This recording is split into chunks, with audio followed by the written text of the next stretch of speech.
국경의 밤은 차갑고 비정했다. 쏟아지는 폭우 사이로 진동하는 흙냄새와 피비린내가 뒤섞여 숨통을 조여왔다. 남자는 깊은 구덩이 속에 던져졌고 차가운 흙더미가 그의 몸을 덮고 있었다. 그 처참한 광경을 내려다보는 여자의 눈동자는 공포에 질린 것이 아니라 마치 깊은 심연처럼 고요하고 서늘했다. 5년의 침묵, 5년의 굴종. 짐승만도 못한 취급을 받으며 인내했던 그 모든 시간은 오직 오늘 이 순간을 위한 것이었다. 젖은 머리카락 속에서 그녀의 손끝이 날카로운 금속 비녀를 더듬었다. 이제 사냥을 시작할 시간이다. 빗줄기가 최민석의 검은 우산을 때리며 거친 소음을 만들어냈다. 그는 자신의 명품 구두에 진흙이 튀는 것을 혐오스럽다는 듯 바라보다가 구덩이 속에서 신음하는 강도진을 향해 비릿한 웃음을 흘렸다. 묻어버려. 최민석의 어머니이자 이 구역의 실질적인 지배자인 최 여사가 무미건조하게 명령했다. 그녀의 목소리에는 사람 하나를 죽이는 것에 대한 그 어떤 죄책감도 묻어나지 않았다. 그녀에게 강도진은 그저 자신들의 사업에 끼어든 쥐새끼 한 마리에 불과했다. 삽을 든 거구의 사내들이 흙을 퍼 나르기 시작했다. 흙더미가 도진의 얼굴 위로 쏟아졌다. 그는 입안으로 밀려들어 오는 흙을 뱉어내려 애썼지만 이미 심각한 내상을 입은 몸은 말을 듣지 않았다. 흐려져 가는 의식 속에서 그가 마지막으로 본 것은 우산을 든 채 창백하게 서 있는 한소희의 얼굴이었다. 그녀는 울고 있지 않았다. 도진은 그것이 이상하다고 생각했다. 자신이 운전기사로 일하며 지켜본 한소희는 늘 남편의 폭력 앞에 떨고 있는 연약한 여자였다. 하지만 지금 그녀의 눈빛은 달랐다. 쏟아지는 빛 속에서도 그녀의 눈동자는 기이할 정도로 또렷하게 빛나고 있었다. 여보, 당신도 흙 한 줌 보태야지. 감히 우리 뒤통수를 친 놈인데. 최민석이 낄낄거리며 소희의 어깨를 감싸 안았다. 그의 손이 소희의 젖은 어깨를 거칠게 주무르며 희롱했다. 소희는 천천히 고개를 돌려 남편을 바라보았다. 5년 동안 그녀를 지옥으로 몰아넣었던 남자. 그녀의 몸에 멍이 가실 날이 없게 만들었던 장본인. 소희의 입가에 미세한 경련이 일었다가 이내 싸늘한 미소로 바뀌었다. 그래요. 내 손으로 직접 보내줘야죠. 소희의 목소리는 빗소리에 묻혀 나지막하게 들렸다. 최민석은 그녀의 태도가 순종적이라 생각하며 만족스러운 듯 고개를 끄덕였다. 소희는 천천히 발을 옮겨 구덩이 옆에 서 있는 행동대장 일명 도끼라 불리는 사내에게 다가갔다. 도끼는 삽을 든 채 험상궂은 표정으로 소희를 내려다보았다. 삽 좀 빌려주시겠어요? 소희가 손을 내밀었다. 도끼는 코웃음을 치며 삽자루를 넘겨주려 했다. 그 순간이었다. 소희의 오른손이 번개처럼 움직였다. 그녀의 손은 삽자루가 아닌 자신의 머리카락을 고정하고 있던 은색 비녀로 향했다. 찰나의 순간 긴 머리카락이 빗물과 함께 흩날리며 비녀의 날카로운 끝이 허공을 갈랐다. 부어 섬뜩한 파여름이 빗소리를 뚫고 울려 퍼졌다. 도끼의 외마디 비명이 터져 나오기도 전에 소희의 비녀는 정확하게 그의 왼쪽 눈을 관통했다. 거구의 사내가 고통에 몸부림치며 비틀거렸다. 소희는 주저 없이 그의 허리춤에 꽂혀 있던 권총을 뽑아들었다. 그녀의 동작은 물 흐르듯 유려했고 군더더기가 없었다. 마치 수천 번은 연습한 듯한 기계적인 움직임이었다. 당, 당. 두 발의 총성이 어둠을 찢었다. 도끼의 머리가 뒤로 젖혀지며 그가 진흙탕 속으로 처박혔다. 갑작스러운 상황 변화에 최 여사와 최민석 그리고 주변의 부하들은 얼어붙었다. 그들이 상황을 파악하기도 전에 소희는 몸을 낮추며 구덩이 반대편에 있는 2명의 조직원을 향해 방가쇠를 당겼다. 정확한 사격이었다. 놈들이 비명을 지르며 쓰러지자 최민석이 비로소 정신을 차리고 소리쳤다. 저 미친년 잡아. 죽여. 당장 죽여버려. 최민석이 뒷주머니에서 총을 꺼내려 했지만 손이 떨려 제대로 잡히지 않았다. 그는 공포와 분노가 뒤섞인 눈으로 아내를 노려보았다. 그가 알던 얌전한 아내는 그곳에 없었다. 빗물에 젖은 머리카락을 흩날리며 총구를 겨누는 여자는 마치 지옥에서 기어나온 복수의 화신 같았다. 소희는 최민석을 향해 총을 쏘는 대신 구덩이 가장자리로 몸을 날렸다. 흙더미에 반쯤 파묻힌 도진의 손이 보였다. 그녀는 한 손으로 끊임없이 엄호 사격을 하며 다른 한 손으로 도진의 멱살을 잡고 거칠게 끌어올렸다. 살고 싶으면 일어나. 당장. 소희가 으르렁거렸다. 도진은 흙을 토해내며 흐릿한 시야로 그녀를 바라보았다. 그녀의 악력은 상상 이상으로 강했다. 도진은 본능적으로 그녀의 팔을 잡고 몸을 일으켰다. 다리에 힘이 들어가지 않았지만 죽음의 공포보다는 눈앞의 여자가 주는 압도감이 그를 움직이게 했다. 차에 타. 소희는 도진을 밀치듯 근처에 세워져 있던 검은색 랜드로버 쪽으로 몰았다. 총알이 그들의 발치에 튀며 진흙을 흩뿌렸다. 최 여사의 경호원들이 응사하기 시작한 것이다.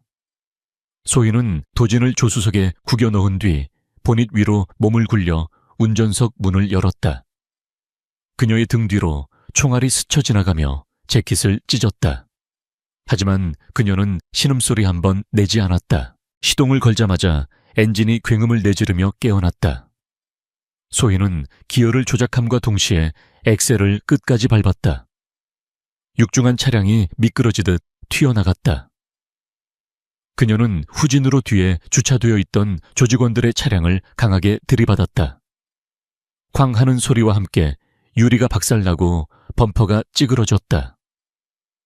길을 막고 있던 차량이 밀려나며 틈이 생겼다. 잡아. 놓치면 너희들 다 죽을 줄 알아. 최민석의 악에 바친 고함이 멀어져 갔다. 소희는 핸들을 급하게 꺾으며 포위망을 뚫고 도로로 진입했다. 백미러를 통해 검은 세단 서너 대가 맹렬한 기세로 따라붙는 것이 보였다. 도진은 가쁜 숨을 몰아쉬며 옆자리의 여자를 훔쳐보았다. 그녀의 옆 얼굴은 차가웠다. 피 묻은 비녀는 대시보드 위에 굴러다니고 있었고 그녀의 손은 핸들을 완벽하게 제어하고 있었다. 도진은 자신이 알고 있던 정보가 완전히 잘못되었음을 깨달았다.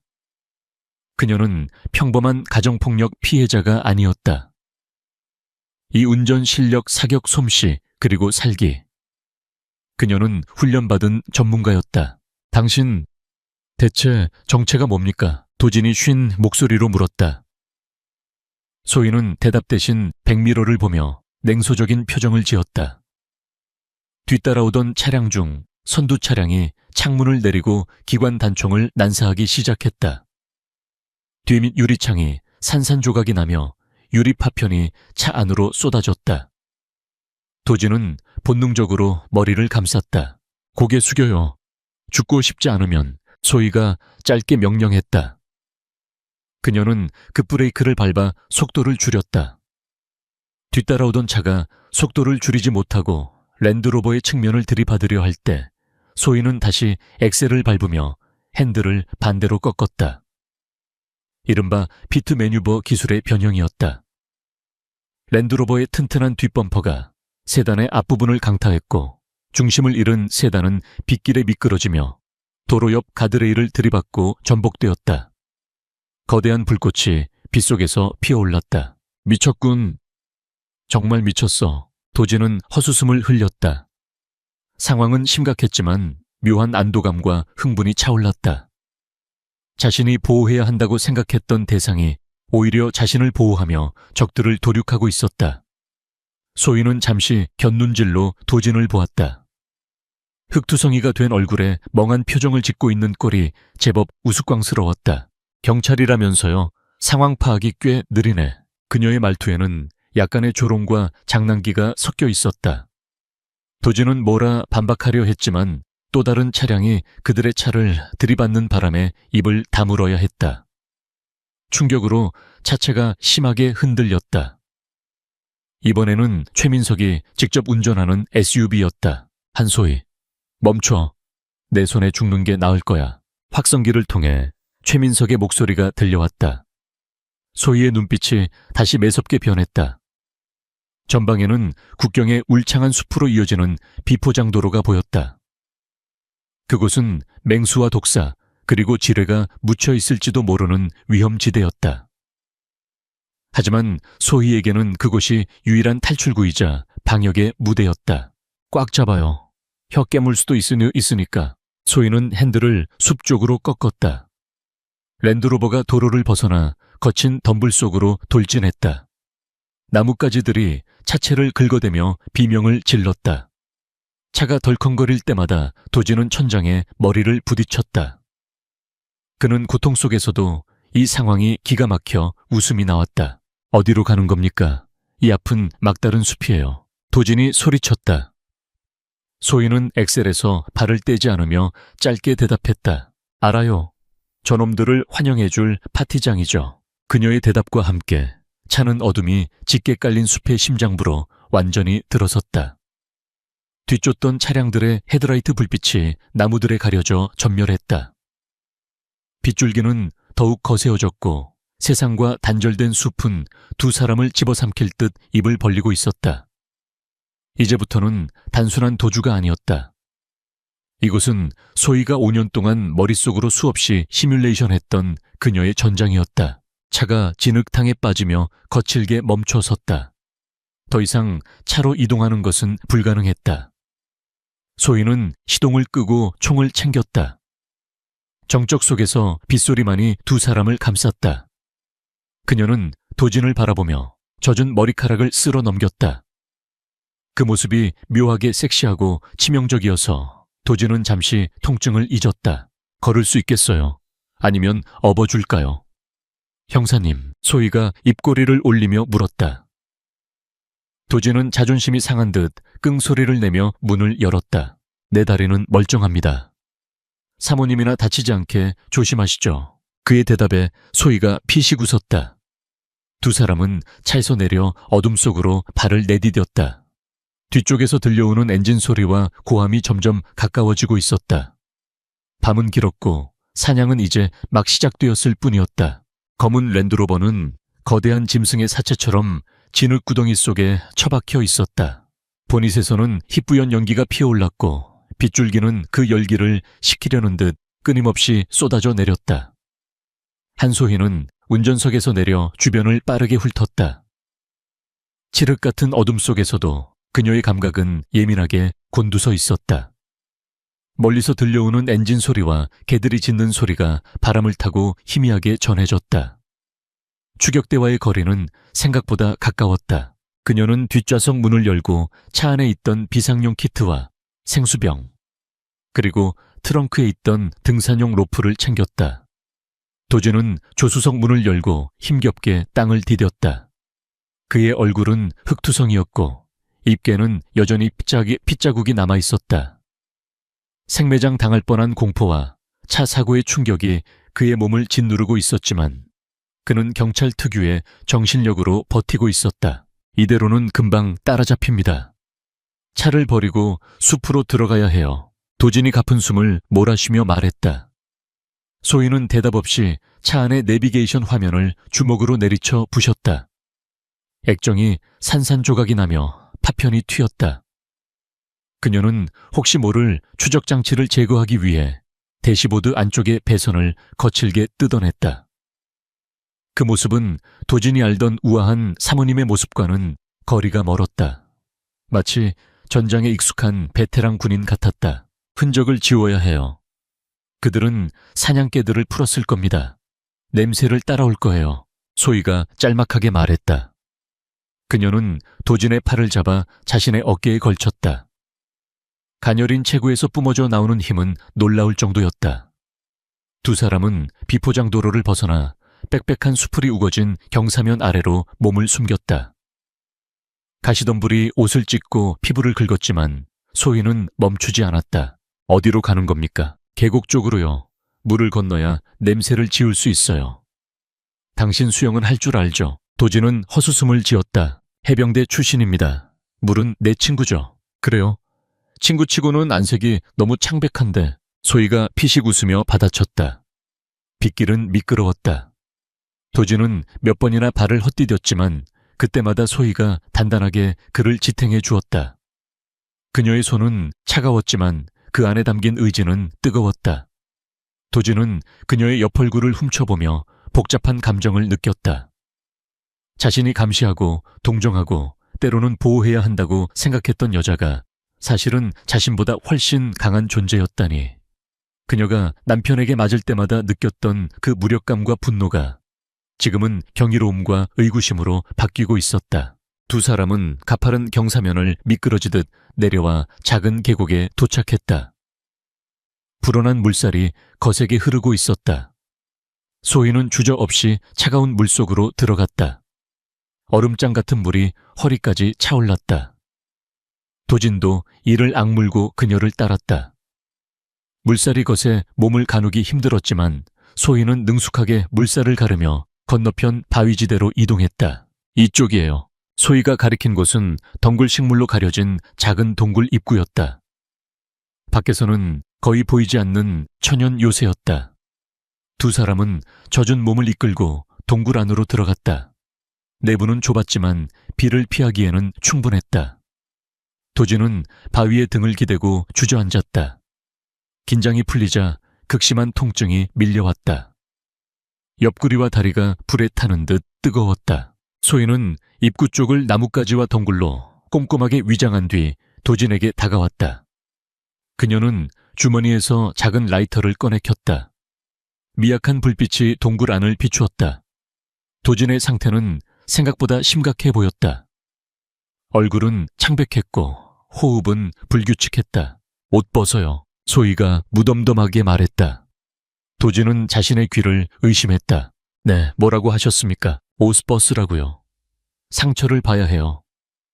내상이 있을 수도 있고 골절이 있을 수도 있어요. 하지만 사모님, 아니 소희씨, 남녀가 유별한데. 도진이 당황하며 말을 더듬었다. 상황이 상황인지라 부끄러움을 느낄 때가 아니란 건 알았지만 상대는 조직 보스의 아내였다. 비록 지금은 도망자 신세지만 그녀 앞에서 옷을 벗는다는 것은 묘한 배덕감과 수치심을 불러 일으켰다. 소희는 한숨을 쉬며 라이터를 바닥에 내려놓았다. 그리고 도진의 셔츠 단추에 손을 댔다. 순진한 척하지 마요, 강 형사님. 지금 당신은 환자고 나는 의사 비슷한 거예요. 쑥스러워하다가 갈비뼈가 폐를 찌르면 그때는 정말 죽는 거예요. 그녀의 손길은 거침이 없었다. 젖은 셔츠가 벗겨지자 도진의 탄탄한 상체가 드러났다. 하지만 그 근육질 몸 곳곳에는 타박상과 긁힌 자국이 선명했다. 특히 오른쪽 옆구리는 시퍼렇게 멍이 들어 부어올라 있었다. 소희는 차가운 손끝으로 조심스럽게 멍든 부위를 눌렀다. 도진이 고통에 신음했다. 갈비뼈에 금이 간 것 같네요. 다행히 부러져서 장기를 건드리진 않은 것 같아요. 하지만 무리하게 움직이면 위험해요. 소희는 익숙한 솜씨로 자신의 옷자락을 찢어 붕대를 만들었다. 그리고 도진의 가슴을 단단하게 압박했다. 그녀의 얼굴이 도진의 가슴에 가까이 다가왔다. 빗물 냄새와 그녀 특유의 은은한 향기가 도진의 코끝을 스쳤다. 그는 심장이 쿵쿵 뛰는 것을 느꼈다. 그것은 통증 때문인지 아니면 눈앞의 여자 때문인지 분간하기 어려웠다. 바지도요. 내 바지는 왜? 다리 쪽에서 피가 계속 나잖아요. 도진은 그제야 자신의 허벅지 쪽이 축축하다는 것을 깨달았다. 그는 체념한 듯 벨트를 풀었다. 소희는 전혀 동요하지 않는 표정으로 그의 바지를 무릎까지 내렸다. 허벅지 안쪽에 깊게 베인 상처가 보였다. 아마도 차가 숲으로 돌진할 때 튀어들어온 날카로운 나뭇가지나 파편에 찔린 듯 했다. 상처가 깊어요. 꿰매야 할지도 모르겠는데 지금은 도구가 없으니 지혈부터 하죠. 소희는 가져온 생수로 상처 부위를 씻어냈다. 차가운 물이 닿자 도진의 몸이 움찔거렸다. 조금 따가울 거예요. 참아요. 그녀는 남은 천조각으로 상처를 꽉 묶었다. 도진은 이를 악물고 고통을 참아냈다. 치료가 어느 정도 마무리되자 소희는 바위 맞은편에 털썩 주저앉았다. 그녀 역시 지쳐 보였다. 젖은 옷이 몸에 달라붙어 그녀의 곡선을 드러냈지만 그녀에게서는 관능미보다는 처절한 생존 본능이 더 강하게 느껴졌다. 도진은 붕대가 감긴 가슴을 어루만지며 그녀를 바라보았다. 궁금한 것이 너무 많았다. 언제부터 준비한 겁니까? 도진이 정적을 깼다. 소희는 무릎을 끌어안고 불빛이 일렁이는 동굴 벽을 응시했다. 5년 전 결혼식 날 밤부터요. 그녀의 목소리는 건조했다. 그 인간이 술에 취해 내 머리채를 잡고 벽에 밀쳤을 때 그때 결심했어요. 죽거나 죽이거나. 둘 중 하나라고. 그럼 왜 진작 도망치지 않았습니까? 당신 실력이라면 충분히 가능했을 텐데. 도진의 질문에 소희가 고개를 돌려 그를 쳐다봤다. 그녀의 눈빛에 서린 한기가 도진을 압도했다. 도망쳐서 뭘 하죠? 내가 도망치면 우리 부모님이 죽어요. 내 여동생이 팔려가고요. 최민석은 그런 인간이에요. 단순히 내 몸 하나 피한다고 끝날 문제가 아니었어요. 그녀는 품에서 작은 USB 메모리를 꺼내 보였다. 이게 필요했어요. 해서봐요. 놈들의 마약 거래 장부 뇌물 리스트, 그리고 당신 같은 경찰들까지 매수한 증거들. 이걸 손에 넣기 위해 5년을 참았어요. 낮에는 맞는 아내를 연기하고 밤에는 지하실 창고에서 샌드백을 치며 몸을 만들었죠. 최 여사가 잠든 새벽에는 금고의 비밀번호를 알아내기 위해 도청 장치를 설치했고요. 도진은 할 말을 잃었다. 자신이 보고한 첩보 내용에는 이런 사실이 전혀 없었다. 그녀는 완벽하게 자신을 숨겼다. 그녀는 피해자가 아니라 가장 위험한 잠입 요원이었던 셈이다. 당신 정말 무서운 여자군요. 도진이 고개를 저으며 말했다. 무서운 게 아니라 살고 싶었던 여자라고 해두죠. 소희가 씁쓸하게 웃었다. 그때 그녀의 시선이 도진의 허벅지 안쪽에 고정되었다. 잠깐만요. 그녀가 갑자기 몸을 숙여 도진의 다리 사이로 손을 뻗었다. 아니, 지금 뭐 하시는 겁니까? 도진이 기겁하며 뒤로 물러나려 했다. 상처 치료는 끝났는데 그녀의 손이 너무 민망한 곳으로 향하고 있었다. 가만히 있어봐요. 거머리예요. 거머리요. 도진의 얼굴이 사색이 되었다. 소희는 도진의 허벅지 안쪽 사타구니 근처에 붙어있는 손가락만한 거머리를 발견했다. 계곡을 건널 때 붙은 모양이었다. 떼어낼 테니 움직이지 마요. 잘 못 떼면 이빨이 박혀서 감염될 수 있어요. 소희는 침착하게 라이터 불을 거머리 꼬리 쪽에 갖다 댔다. 열기에 놀란 거머리가 스르르 떨어져 나갔다. 소희는 징그러운 벌레를 손가락으로 튕겨내며 씩 웃었다. 강 형사님, 얼굴이 왜 그렇게 빨개요? 부끄러워요. 아니, 그게 아니라 열이 나서 그렇습니다. 열이 나서. 도진이 헛기침을 하며 옷매무새를 다듬었다. 천하의 특수부대 출신 형사가 여자 앞에서, 그것도 조직 보스의 아내 앞에서 이런 꼴을 보이다니. 쥐구멍이라도 찾고 싶은 심정이었다. 소희는 그런 도진의 모습이 귀여운지 킬킬거리며 웃었다. 5년 만에 처음으로 소리내어 웃는 것 같았다. 웃으니까 보기 좋네요. 맨날 울상짓거나 멍하니 창밖만 보고 있었잖아요. 도진의 말에 소희의 웃음이 멈췄다. 그녀는 잠시 도진을 바라보다가 나지막이 말했다. 당신이 운전기사로 들어왔을 때 사실 좀 의심했어요. 눈빛이 너무 맑아서. 여기 놈들은 다 눈이 썩어 있거든요. 근데 당신은 달랐어요. 내가 맞아서 입술이 터진 날 백미러로 훔쳐보며 주먹을 꽉 쥐던 그 모습 기억해요. 도진은 심장이 덜컥 내려앉는 기분이었다. 그녀는 다 알고 있었다. 자신의 정체뿐만 아니라 자신이 그녀에게 품고 있던 연민과 분노까지도. 그래서 구해준 겁니까? 내가 경찰이라서. 아니요. 소희가 단호하게 고개를 저었다. 당신이 나를 인간으로 봐준 유일한 사람이었으니까. 나를 물건이나 악이 낳는 기계가 아니라 아픔을 느끼는 사람으로 봐줬으니까. 동굴 안에 무거운 침묵이 흘렀다. 밖에서는 빗소리가 조금씩 잦아들고 있었다. 하지만 그 고요함은 폭풍전야의 고요함이었다. 멀리서 다시 한번 총성이 들려왔다. 이번에는 훨씬 가까웠다. 소희가 자리에서 벌떡 일어났다.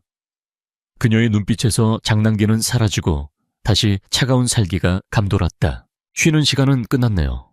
놈들이 냄새를 맡았어요. 그녀는 배낭을 챙겨매고 도진에게 손을 내밀었다. 갈 수 있겠어요, 광어파트. 안내가 다내니께나 가입 파트너. 도진은 잠시 망설이다가 그녀의 손을 꽉 잡았다. 그녀의 손은 작았지만 그 어떤 무기보다 든든했다. 물론이죠. 이제부터는 내가 당신을 지킬 차례입니다. 도진이 이를 악물고 일어섰다. 다리의 통증은 여전했지만 정신은 그 어느 때보다 맑았다. 두 사람은 어둠 속으로 더 깊은 숲속으로 발걸음을 옮겼다. 이제부터는 단순한 도주가 아니었다. 숲은 그들의 사냥터가 될 것이고 쫓아오는 자들은 사냥감이 될 것이었다. 밤은 아직 길었고 한소이라는 강철 같은 꽃은 이제 막 피어나기 시작했다. 숲의 어둠은 도시의 그것과는 달랐다. 빛 한 점 들어오지 않는 빽빽한 나무집들 사이로 눅눅한 습기와 썩은 낙엽 냄새가 진동했다. 최민석은 흙탕물에 더러워진 자신의 최고급 이탈리아산 가죽 구두를 내려다보며 이를 갈았다. 분노가 치밀어 올라 관자놀이의 핏대가 터질 듯 꿈틀거렸다. 그년이 감히 나를... 그는 랜드로버가 처박힌 곳을 지나치며 손에 든 장총의 개머리판으로 애꿎은 나무 기둥을 후려쳤다. 퍽하는 소리와 함께 나무 껍질이 뜯겨 나갔다. 뒤따르던 용병 대장 코드네임 울프가 무심한 표정으로 다가왔다. 그는 전직 특수부대 출신으로 돈만 주면 무슨 짓이든 하는 냉혈한이었다. 보스 흥분 가라앉히십시오. 흔적을 찾았습니다. 울프가 손전등으로 바닥을 비췄다. 지식여진 풀과 꺾인 나뭇가지 그리고 미세하게 남은 발자국이 계곡 아래로 이어져 있었다. 2명입니다. 한 명은 다리를 다친 게 분명합니다. 보폭이 불규칙하고 한쪽 발자국이 더 깊게 패여 있습니다. 멀리 못 갔을 겁니다. 최민석은 울프의 보고에 입꼬리를 비틀며 웃었다. 광기가 서린 웃음이었다. 다리를 다쳤다. 아주 잘 됐군. 산채로 잡아와. 내 눈앞에서 그 새끼 다리를 톱으로 썰어버릴 테니까. 그리고 소위 그는 잠시 말을 멈추고 어두운 숲을 노려보았다. 손가락 하나라도 부러뜨리면 가만 안 둔다. 사지가 멀쩡한 상태로 내 앞에 무릎 꿇려. 내가 직접 교육할 거니까. 알겠습니다. 1조, 2조 상해에서 포위망 좁혀. 야간 투시경 착용하고 발소리 죽여라. 울프의 수신호에 따라 10명 남짓한 중무장 용병들이 유령처럼 숲속으로 스며들었다. 최민석은 주머니에서 위스키 휴대용 술병을 꺼내 한 모금 들이켰다. 독한 술이 목을 타고 넘어가자 흥분이 조금 가라앉는 듯 했다. 그는 사냥이 곧 끝날 것이라 확신했다. 여자가 아무리 독해봤자 전문가들 앞에서는 도가내든 쥐일 뿐이었다. 하지만 그는 몰랐다. 지금 그들이 발을 들여놓은 곳은 더 이상 평범한 숲이 아니라는 것을. 그곳은 이미 한소희라는 포식자가 지배하는 거미줄이었다. 멋있게. 같은 시각 숲의 더 깊은 곳 한소희는 굵은 칡넝쿨을 끊어내고 있었다. 그녀의 손놀림은 거침이 없었고 표정은 수도승처럼 차분했다.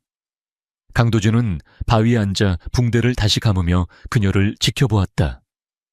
고통이 간헐적으로 밀려왔지만 눈앞에서 벌어지는 광경에 넋을 잃어 아픔조차 잊을 지경이었다. 소희는 주변의 자연물들을 완벽하게 이용하고 있었다. 그녀는 탄성이 좋은 어린 나무를 휘어지게 한 뒤 깎아 만든 날카로운 나무창을 매달았다. 그리고 칡넝쿨을 엮어 만든 밧줄을 팽팽하게 당겨 방아쇠에 장치를 만들었다. 군대에서 배우는 부비트랩과는 달랐다. 훨씬 원시적이고 그래서 더 잔혹해 보였다. 그건 말레이 채찍입니까? 도진이 조심스럽게 물었다. 소희는 땀을 닦으며 고개를 끄덕였다. 비슷해요. 하지만 이건 뼈를 부러뜨리는 게 아니라 배를 뚫는 용도죠. 그녀의 담담한 말투에 도진은 마른 침을 삼켰다. 어디서 이런 걸 배운 겁니까? 단순히 체육관에서 호신술을 배운 수준이 아니잖아요. 도진의 질문에 소희는 잠시 손을 멈췄다. 그녀는 흙 묻은 손으로 머리카락을 쓸어 넘기며 씁쓸하게 웃었다. 책에서요. 그리고 유튜브에서. 내 유튜브요. 5년 동안 집에 갇혀 살면서 내가 할 수 있는 건 인터넷 세상 속을 뒤지는 것뿐이었어요. 베어 그릴스의 생존기부터 특수부대 전술살인 기술 해부학까지. 닥치는 대로 보고 외우고 지하실에서 시뮬레이션 했죠. 남편이 술 마시고 들어오는 날은 실전 연습이었고요. 맷집을 키우는 연습. 도진은 가슴 한 구석이 욱신거리는 것을 느꼈다. 그녀의 담담한 고백 뒤에 숨겨진 처절한 세월이 짐작조차 되지 않았다. 그는 자신이 엘리트 경찰이라고 자부했던 것이 부끄러워졌다. 자신이 범인을 잡기 위해 법전을 뒤적일 때 그녀는 살아남기 위해 살인 기술을 연마하고 있었던 것이다. 도진 씨 멍하니 있지 말고 저기 돌 좀 주워와요. 무거운 걸로. 소희가 턱짓으로 계곡가를 가리켰다. 아, 네, 알겠습니다. 도진은 절뚝거리며 큰 돌을 주워 날랐다.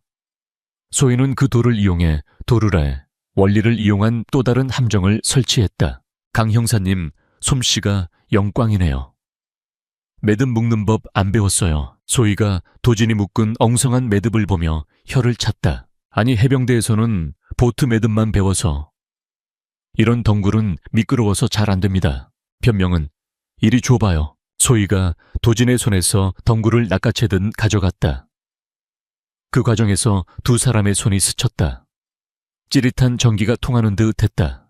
소희는 능숙하게 매듭을 다시 묶으며 툭 던지듯 말했다. 손은 크고 따뜻한데 영 야무지질 못하네.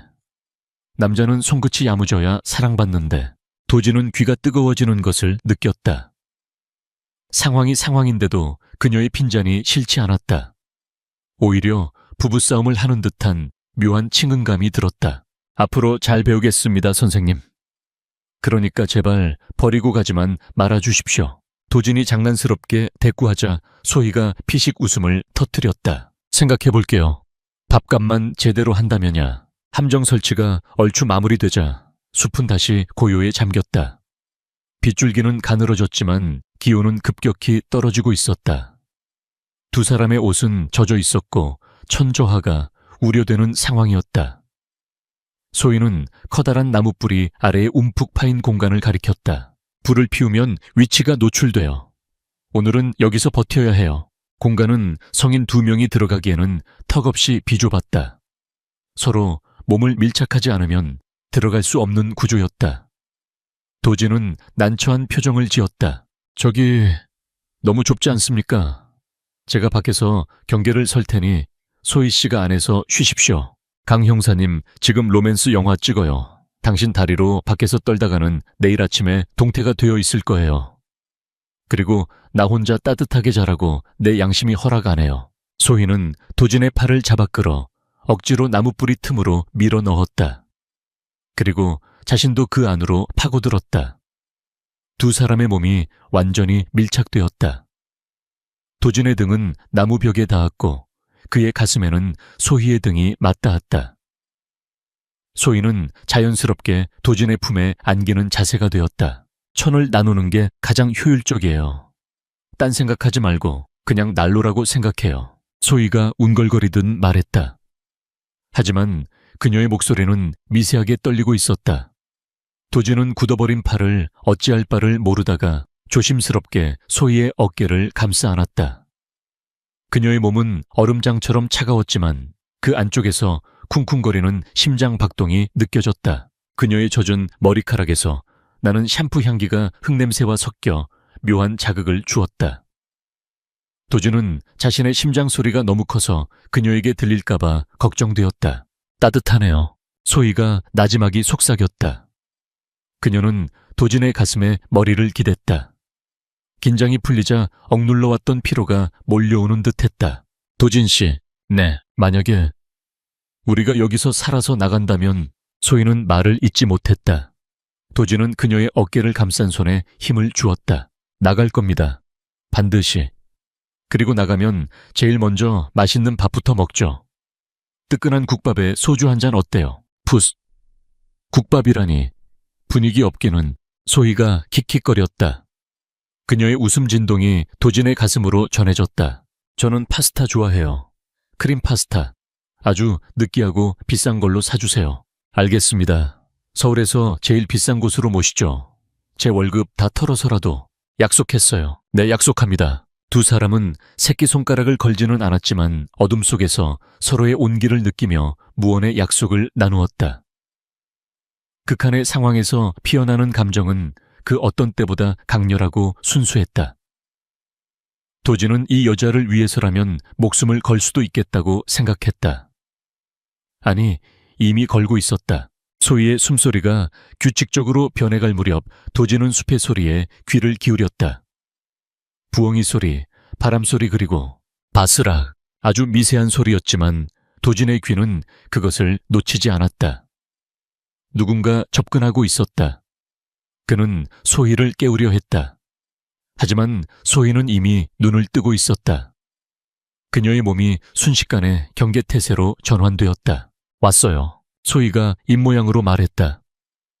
그녀는 도진의 품에서 빠져나와 나무 틈 사이로 밖을 내다보았다. 야간 투시경의 녹색 불빛이 어둠 속에서 반딧불이처럼 움직이고 있었다.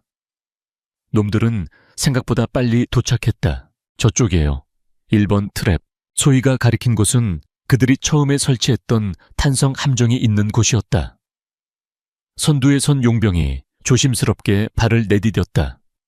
그는 바닥에 덩굴을 발견하고 비웃듯 칼로 끊으려 했다. 걸렸다. 소희가 작게 중얼거렸다. 용병이 덩굴을 건드리는 순간 팽팽하게 당겨져 있던 나뭇가지가 용수철처럼 튀어올랐다. 휙, 퍽. 정적을 깨고 처절한 비명이 숲을 울렸다. 날카롭게 깎은 나무창이 용병의 허벅지를 관통하여 그를 나무 기둥에 박아버린 것이다. 피가 분수처럼 솟구쳤다. 매복이다 엎드려 누군가가 고함을 쳤고 숲은 순식간에 아수라장이 되었다. 총성이 난무하며 나무집들이 우수수 떨어졌다. 소희는 도진을 돌아보며 빙긋 웃었다. 그 미소는 숲속의 요정이라기보다는 먹잇감을 낚아챈 마녀의 그것에 가까웠다. 파티 시작이네요. 강 형사님 준비됐어요. 도진은 권총의 안전장치를 풀며 고개를 끄덕였다. 그의 눈빛도 이제는 더 이상 흔들리지 않았다. 준비됐습니다. 춤출 시간이죠. 소희는 주머니에서 또 다른 돌멩이를 꺼내 어둠 속으로 던졌다. 소리를 이용해 적을 다음 함정으로 유인하려는 것이었다. 이제부터는 내가 룰을 정해요. 내 숲에 들어온 대가를 치르게 해주죠. 소희와 도진 두 사람은 어둠 속으로 몸을 숨기며 본격적인 사냥을 시작했다. 빗줄기는 멈췄지만 숲은 이제 피비린내로 진동할 준비를 하고 있었다. 사냥꾼의 오만함이 어떻게 무너지는지, 상처 입은 나비가 어떻게 동나방이 되어 날아오르는지, 숲은 그 모든 것을 지켜보고 있었다. 고요했던 숲은 순식간에 아수라장으로 변했다. 첫 번째 함정이 터지며 동료가 나무에 꿰뚫리는 처참한 광경을 목격한 용병들은 공포와 분노에 휩싸여 사방으로 총을 난사했다. 나뭇가지들이 꺾이고 잎사귀들이 눈처럼 흩날렸다. 화약 냄새가 빗물 냄새를 덮어버릴 만큼 자욱하게 퍼져나갔다. 침착해. 보이지 않는 적에게 총알 낭비하지 마. 울프가 고래고래 소리를 지르며 부하들을 통제하려 했다. 하지만 어둠 속에 숨어있는 사신은 그들의 통제를 비웃듯 다시 움직이기 시작했다. 또 다른 비명이 오른쪽 수풀에서 들려왔다. 이번에는 덩굴 매듭에 발이 걸린 용병이 거꾸로 매달려 허공에서 버둥거리고 있었다. 그가 당황하여 총을 떨어뜨린 순간 어둠 속에서 한 그림자가 튀어올랐다. 한소희였다. 그녀는 표범처럼 날렵하게 나무를 타고 올라가 거꾸로 매달린 용병의 목을 단단히 졸랐다. 커헉, 컥. 용병은 격렬하게 저항했지만 소희의 다리가 그의 상체를 휘감고 팔이 목을 압박하자 금세 힘이 빠졌다. 기절한 용병을 바닥으로 떨어뜨린 소희는 다시 어둠 속으로 사라졌다. 그녀의 움직임에는 군더더기가 없었다. 살인을 즐기는 것이 아니라 생존을 위해 가장 효율적인 방법을 수행하는 기계 같았다. 강도진은 바위 뒤에 숨어 그 광경을 지켜보며 전율했다. 그녀는 5년 동안 갇혀 지낸 가정주부가 아니었다. 그녀는 이 숲의 일부이자 가장 위험한 포식자였다. 도진은 자신의 권총을 꽉 쥐었다. 다리의 통증이 극심했지만 그녀 혼자 싸우게 둘 수는 없었다. 저쪽이다. 여자가 저쪽으로 갔다. 용병 2명이 소희가 사라진 방향을 향해 돌격했다. 그들의 총구는 불을 뿜고 있었다. 소희가 엄폐물 뒤에 갇혀 꼼짝 못하는 상황이 되었다. 도진은 호흡을 가다듬고 바위 위로 몸을 일으켰다. 이봐 멍청이들. 여기도 있어. 도진이 소리치며 방가쇠를 당겼다. 탕, 탕. 정확한 사격이었다. 앞서 달리던 용병의 어깨에서 피가 튀며 그가 쓰러졌다. 경찰놈이다. 저놈부터 잡아. 울프가 도진을 발견하고 방향을 틀었다. 집중 사격이 도진이 숨은 바위로 쏟아졌다. 바위 파편이 튀어 도진의 뺨을 긁었다.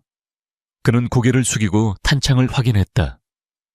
남은 총알은 5발. 신중해야 했다. 그때 반대편에서 소희가 다시 움직였다. 그녀는 도진에게 쏠린 주위를 틈타 용병들의 측면을 파고들었다. 그녀의 손에는 죽은 용병에게서 뺏은 전투용 단검이 들려 있었다. 근접전이었다. 소희는 덩치가 산만한 용병의 품으로 파고들어 그의 팔을 꺾고 명치를 가격했다.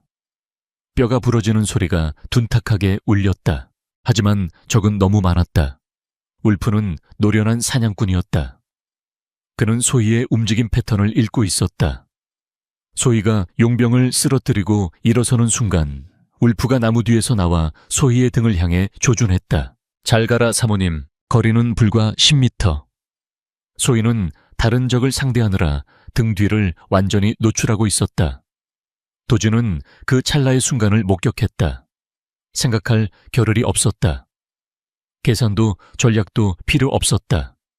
몸이 먼저 반응했다. 소희 씨, 피해. 도진은 바위 뒤에서 뛰쳐나와 절뚝거리는 다리로 몸을 날렸다. 그는 소희를 향해 몸을 던져 그녀를 밀쳐냄과 동시에 울프의 총구 앞을 가로막았다. 다앙. 묵직한 총성이 숲을 갈랐다.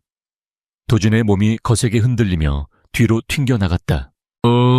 도진은 외마디 신음과 함께 젖은 땅바닥을 뒹굴었다. 하필이면 이미 다친 오른쪽 허벅지를 스치며 또 다른 총알이 박힌 것이다. 타는 듯한 고통이 뇌수를 관통했다.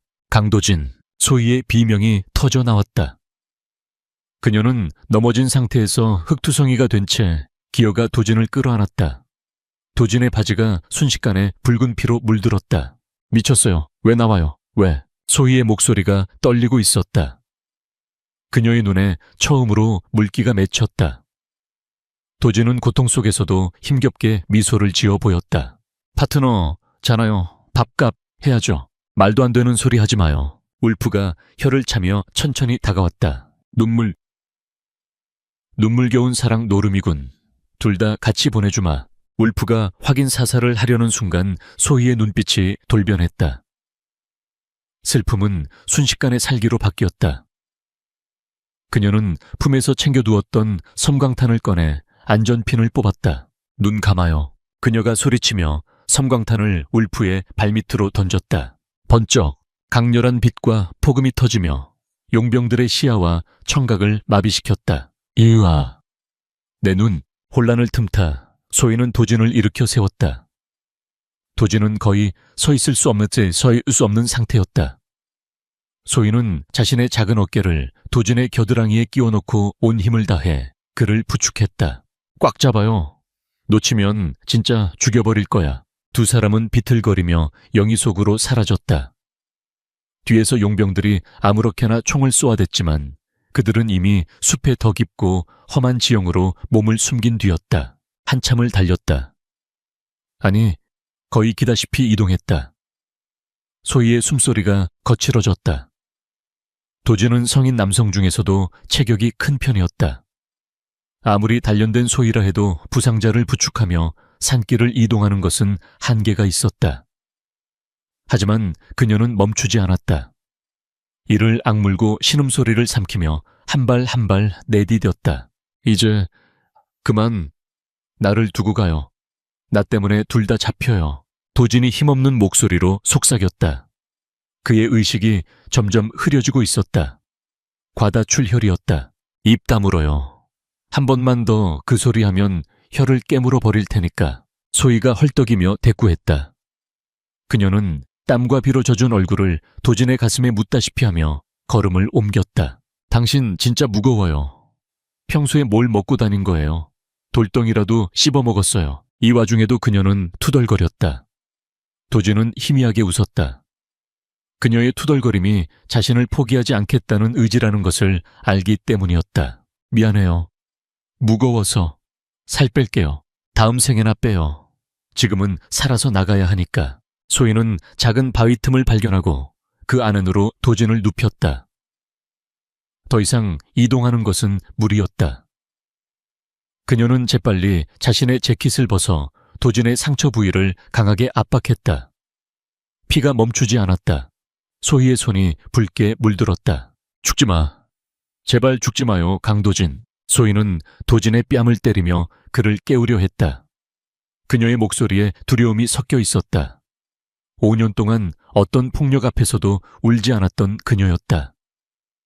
남편의 주먹 앞에서도 총구 앞에서도 당당했던 그녀가 지금 떨고 있었다. 소희 씨, 도진이 힘겹게 눈을 떴다. 그의 손이 소희의 뺨에 닿았다. 흙과 피가 묻은 거친 손이었지만 소희에게는 그 무엇보다 따뜻하게 느껴졌다. 나 안 죽어요. 약속했잖아요. 파스타. 도진은 말을 끝맺지 못하고 기절하듯 고개를 떨구었다. 야, 강도진, 일어나라고. 소희는 도진의 멱살을 잡고 흔들었지만 그는 반응이 없었다. 그녀는 입술을 깨물었다. 피맛이 났다. 절망감이 밀려왔지만 그녀는 주저앉아 울 시간이 없었다. 그녀는 심호흡을 하며 감정을 억누르고 차갑게 이성을 되찾았다. 그녀는 주변을 살폈다. 이곳은 지형이 높고 시야가 확보된 곳이었다. 바위 틈은 훌륭한 엄폐물이 될 수 있었다. 하지만 도진은 움직일 수 없다. 그렇다면 방법은 하나뿐이었다. 소희는 도진이 떨어뜨린 권총과 용병에게서 뺏은 단검, 그리고 배낭에 남은 몇 가닥의 밧줄을 확인했다. 그녀는 도진의 귓가에 대고 속삭였다. 조금만 자고 있어요. 내가 놈들을 다 지옥으로 보내고 깨워줄게요. 그때까지 숨만 쉬고 있어요. 알았죠? 그녀는 도진의 이마에 짧게 입을 맞췄다. 그리고 일어섰다. 그녀의 눈빛은 이제 완전히 변해 있었다. 방금 전까지 사랑하는 남자를 걱정하던 여자의 눈빛이 아니었다. 새끼를 잃을 위기에 처한 어미 늑대의 잔혹함만이 남아있었다. 빗줄기가 다시 굵어지기 시작했다. 천둥 소리가 멀리서 들려왔다. 소희는 머리카락을 질끈 동염했다. 그녀는 숲을 내려다보았다. 아래쪽에서 용병들이 랜턴을 비추며 올라오고 있었다. 올라와봐. 한 놈도 살아서 못 돌아갈 테니까. 소희는 어둠 속으로 몸을 숨기며 덫을 놓기 시작했다. 이번에는 단순히 발을 묶는 덫이 아니었다. 목숨을 끊어놓는 덫이었다. 그녀는 자신의 옷자락을 찢어 미끼처럼 나뭇가지에 걸어두었다. 그리고 그 맞은편 높은 나무 위로 올라갔다. 잠시 후 용병 하나가 옷자락을 발견하고 신호를 보냈다. 여기다. 놈들의 옷가지가 있다. 2~3명의 용병이 모여들었다. 그들은 승리감에 도취되어 경계를 늦추고 있었다. 나무 위에서 그들을 내려다보는 소희의 눈이 차갑게 빛났다. 그녀는 손에 쥔 뾰족한 돌멩이를 쥐었다. 총을 쏘면 위치가 발각된다. 조용히 하나씩 처리해야 했다. 소희가 나무 위에서 소리 없이 뛰어내렸다. 그녀의 목표는 가장 뒤에 서 있는 통신병이었다. 그녀의 무릎이 통신병의 어깨를 강타함과 동시에 그녀의 단검이 그의 목을 그었다. 비명조차 지르지 못하고 적이 쓰러졌다. 뭐야. 앞서 있던 용병들이 뒤를 돌아보았지만 소인은 이미 그들의 사각지대로 파고들었다. 그녀는 낮은 자세로 용병의 오금을 걷어차 무릎 꿇린 뒤 팔꿈치로 관자놀이를 가격했다. 퍽. 뼈와 뼈가 부딪히는 소름 끼치는 소리가 났다. 여기다. 여자가 여기, 마지막 남은 용병이 소리를 지르려 했지만 소희가 던진 흙 한 줌이 그의 눈을 덮쳤다. 그가 눈을 비비는 사이 소희는 짐승처럼 달려들어 그의 명치를 무릎으로 찍었다. 단 10초. 3명의 건장한 남자가 바닥에 나뒹굴었다. 소희는 거친 숨을 몰아쉬며 쓰러진 용병들의 무기를 챙겼다. 소총 한 자루와 탄창 2개. 이제야 제대로 된 싸움을 할 수 있게 되었다. 그녀는 무기를 챙겨 다시 도진이 있는 바위 틈으로 돌아왔다. 도진은 여전히 식은땀을 흘리며 사경을 헤매고 있었다. 소희는 소총을 거치하고 조준경을 통해 아래를 내려다보았다. 더 많은 적들이 몰려오고 있었다. 걱정 마요, 내 남자. 소희는 방아쇠에 손가락을 걸었다. 내가 당신의 방패가 되어줄 테니까 아무도 당신 건드리지 못해. 절대. 비장한 각오와 함께 그녀는 첫 발을 발사했다. 총성이 숲을 다시 한번 뒤흔들었다. 그것은 단순한 총소리가 아니라 사랑하는 사람을 지키겠다는 맹세이자 다가오는 적들에 대한 선전포고였다. 단발마의 총성이 젖은 숲의 공기를 찢었다. 소희의 어깨가 반동으로 크게 흔들렸다. 스코프 너머로 보이던 용병의 머리가 뒤로 젖혀지며 쓰러졌다. 명중이었다. 하지만 기뻐할 새가 없었다. 그녀의 위치가 발각되자마자 집중 사격이 쏟아졌기 때문이다. 두두두둑 바위 위로 총알이 비오듯 쏟아지며 돌가루가 튀었다. 소희는 몸을 웅크리고 바위 뒤로 숨었다. 거친 숨을 몰아쉬며 탄창을 확인했다. 남은 총알은 10발 남짓. 적은 최소 20명 이상. 수적으로 절대적인 열세였다.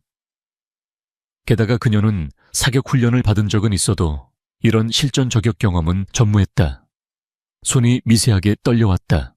젠장. 소희가 나직하게 욕설을 내뱉으며 다시 총을 들어 올리려 했다. 그때 차가우면서도 단단한 손이 그녀의 손목을 잡았다. 그거 이리 줘요. 낮게 잠긴 하지만 또렷한 목소리였다. 소희가 놀라 고개를 돌렸다. 정신을 잃었던 강도준이 어느새 눈을 뜨고 상체를 일으켜 세우고 있었다. 식은땀으로 범벅이 된 창백한 얼굴이었지만 그의 눈빛만은 살아있는 맹수처럼 형형하게 빛나고 있었다. 일어났어요. 안 돼요. 당신은 움직이면 내 다리가 부러진 겨지. 눈이 먼 건 아니잖아요. 그리고 저격은 그렇게 하는 게 아닙니다. 호흡이 너무 거칠어요. 도진은 억지로 미소를 지어 보이며 소희의 손에서 소총을 가져갔다. 그의 손은 뜨거웠다. 고열에 시달리고 있는 것이 분명했다. 하지만 그가 총의 개머리판을 어깨에 견착하는 순간 거짓말처럼 그의 손떨림이 멈췄다. 마치 총과 한 몸이 된 듯한 안정감이었다. 내가 당신의 눈이 되어줄게요. 당신은 나의 다리가 되어줘요. 할 수 있겠죠. 도진이 스코프에 눈을 가져다 대며 말했다. 소희는 잠시 그를 바라보다가 결심한 듯 고개를 끄덕였다. 명령만 내려요, 파트너. 소희는 단검을 역수로 쥐고 바위 아래쪽 덤불 속으로 몸을 낮췄다. 이제부터는 완벽한 역할 분담이었다. 움직일 수 없는 도진은 고지대에서 화력을 지원하고 기동력이 좋은 소희는 저지대에서 침투해 오는 적들을 요격하는 전술이었다. 3시 방향, 큰 상수리 나무 뒤, 도진의 목소리가 무정이처럼 건조하게 들려왔다. 말이 끝남과 동시에 총이 발사되었다. 나무 뒤에서 빼꼼히 머리를 내밀던 용병이 그대로 고꾸라졌다. 나이스 샷. 소희는 감탄할 틈도 없이 몸을 날렸다. 총소리에 놀라 시선이 위쪽으로 쏠린 틈을 타 그녀는 우회하여 접근하던 다른 용병의 뒤를 잡았다. 소희의 단검이 용병의 허벅지를 찌르고 빠졌다. 용병이 비명을 지르며 주저앉자 그녀는 망설임 없이 그의 턱을 가격해 기절시켰다. 12시 방향 바위 틈. 도진의 지시가 다시 떨어졌다. 그는 고통을 잊은 사람처럼 침착하게 방아쇠를 당겼다. 한 발, 두 발. 낭비되는 총알은 없었다. 그의 사격 솜씨는 기계적일 정도로 정확했다. 특수부대 시절 팀 내 최고의 스나이퍼로 불렸던 감각이 극한의 상황에서 되살아나고 있었다. 소희는 도진이 만들어준 틈을 타 전장을 누볐다. 그녀는 숲의 지형지물을 이용해 신출귀몰하게 움직였다. 덩굴을 타고 내려와 적의 등 뒤를 덮치기도 하고 죽은 채 하며 시체들 사이에 숨어 있다가 다가오는 적의 발목을 긋기도 했다. 그녀의 흰 셔츠는 흙과 피로 붉게 물들어 마치 피어나는 장미꽃처럼 보였다. 잠시 소강 상태가 찾아왔다. 적들도 섣불리 접근하지 못하고 뒤로 물러나 전열을 가다듬고 있었다. 소희는 거친 숨을 몰아쉬며 도진이 있는 바위 틈으로 돌아왔다. 괜찮아요. 소희가 도진의 이마에 손을 얹었다.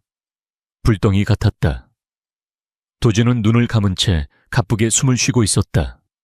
총을 쥔 손가락 마디가 하얗게 질려 있었다. 극도의 집중력으로 통증을 억누르고 있었지만 한계가 가까워지고 있었다. 아직 버틸만 합니다.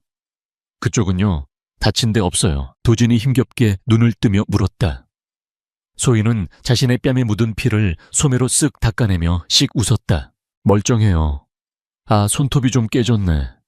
비싼 네일아트 받은 건데 아까워라. 그녀는 일부러 투정을 부리며 분위기를 띄우려 했다. 도진은 피식 웃음을 터뜨렸다. 서울 가면 제가 다시 해드리겠습니다. 제일 비싼 걸로. 다이아몬드라도 박아서. 약속 지켜요. 녹음해둘 걸 그랬네. 소희는 배낭에서 남은 생수병을 꺼냈다. 물은 한 모금 정도밖에 남아있지 않았다. 그녀는 뚜껑을 열어 도진의 입가에 가져다 댔다. 마셔요. 당신 마셔요. 난 괜찮습니다. 거짓말. 입술이 쩍쩍 갈라졌으면서. 키스할 때 까칠하면 싫단 말이에요. 얼른 마셔요. 소희의 짓궂은 농담에 도진은 어쩔 수 없이 입을 열었다. 차가운 물이 목을 타고 넘어가자 정신이 조금 드는 것 같았다. 그는 남은 물을 남겨 소희에게 밀었다. 나눠 마셔요. 간접 키스라고 생각하고 소희는 얼굴을 살짝 붉히며 남은 물을 마셨다. 극한의 상황이었지만 두 사람 사이에는 묘한 기류가 흘렀다. 삶과 죽음이 교차하는 전장에서 피어나는 감정은 그 어떤 때보다 절박하고 애틋했다. 소희는 도진의 헝클어진 머리카락을 정리해주며 속삭였다. 고마워요. 내 눈이 되어줘서. 당신이 없었으면 벌써 죽었을 거예요. 나야말로 내 다리가 되어줘서 고마워요. 당신이 없었으면 난 그냥 고깃덩거리였을 겁니다. 두 사람의 시선이 허공에서 얽혔다. 도진은 소희의 눈동자 속에서 두려움을 보았지만 그보다 더 큰 강인함을 보았다.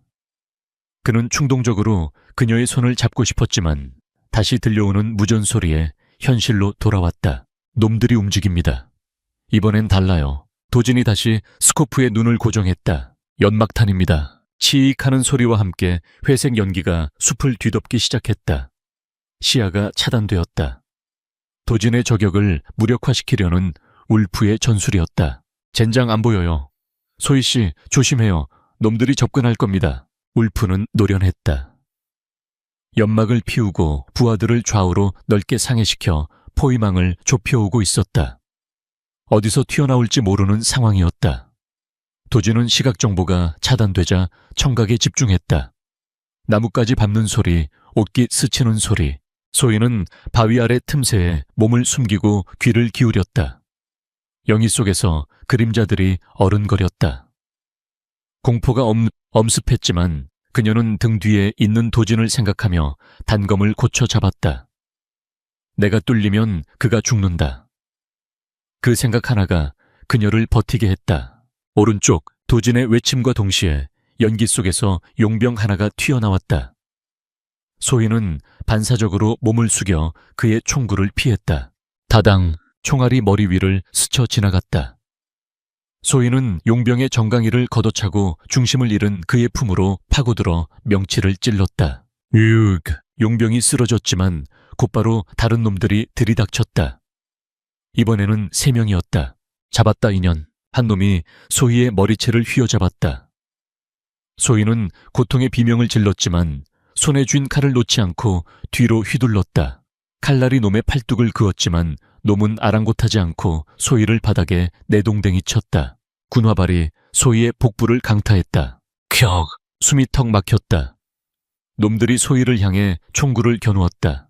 절체절명의 순간이었다. 다앙! 묵직한 소총 소리가 들림과 동시에 소희를 겨누던 놈의 머리가 수박처럼 터져 나갔다. 도진이었다. 그는 영희 때문에 시야가 확보되지 않음에도 불구하고 소희의 위치와 적의 그림자만을 보고 예측 사격을 감행한 것이다. 기적 같은 샷이었다. 엎드려요. 도진이 고래고래 소리를 질렀다. 소희는 본능적으로 바닥을 굴렀다. 당, 당, 당. 도진의 소총이 불을 뿜었다. 나머지 두 놈이 비틀거리며 쓰러졌다.